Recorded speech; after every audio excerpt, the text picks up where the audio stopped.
Hi, folks. This is Don Meissner with the North Country Fishing Report. I was recently watching, I watch all the fishing shows that I can to try to get more information that I can pass on to all of you.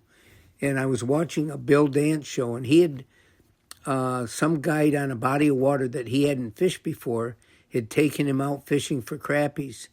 And what I found was very interesting in this is the guide kept telling him, now when you get your bait down to the depth where these fish seem to be, and in this case the fish were probably 15 or 20 feet down, and he says, remember that crappies, the way their eyes are positioned in their head, they're always looking upward and they're feeding upward. So you want your bait to be right at that depth or just a bit above them. And here's the point of this whole report. What came of that I was really impressed with was he kept telling Bill, he says, look, you don't want to jig your bait. Once you get down to that depth, just reel it steadily back in. Because when those crappies are feeding on the bait, the minnows that they're feeding on aren't going to stop all of a sudden and let them bite them. You know, they're used to following the bait and hitting it as it swims away. And that's what you want your bait to look like. If you stop it and they're following it, a lot of times they'll turn around. And I told you all about the same thing that I saw happen, that we were talking to a guy that had watched the videos at one of our sports shows, and he was watching the incredible video we have of a muskie following the lure back to the canoe.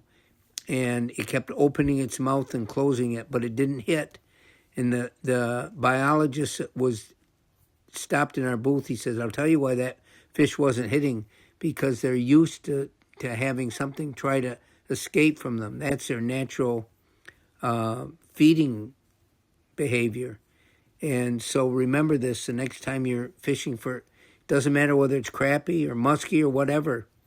A lot of times it's more effective if you just keep your lure moving steadily once you start the retrieve. I've talked before about how with vertical fishing for lake trout, the screens have shown that those fish will start to follow something up as you let that jig down to the bottom and just start reeling it up. And if you see a lake trout following it, don't stop it. Keep it going, because if you stop it, that fish will go right back to the bottom. It won't follow it up to the surface. But if it continues to try to escape, that a lot of times triggers a strike. So remember that no matter what you're fishing for, the next time you go out, whatever lure you select, you got to make it look like what they want to eat and what they want to capture. And it doesn't matter what the species is. That usually becomes the case. And I know this is something that I've sort of come to the understanding in much later in life.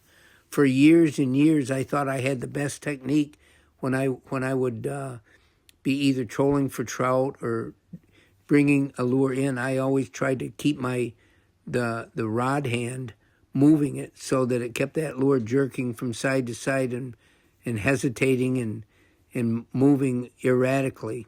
But a lot of times that erratic motion isn't the typical motion of bait fish in the water. They don't swim that erratically. They swim very effortlessly with the least commotion that they can yield. And so when you select your lures or baits, just remember that. Just keep it coming. That may be the best overall.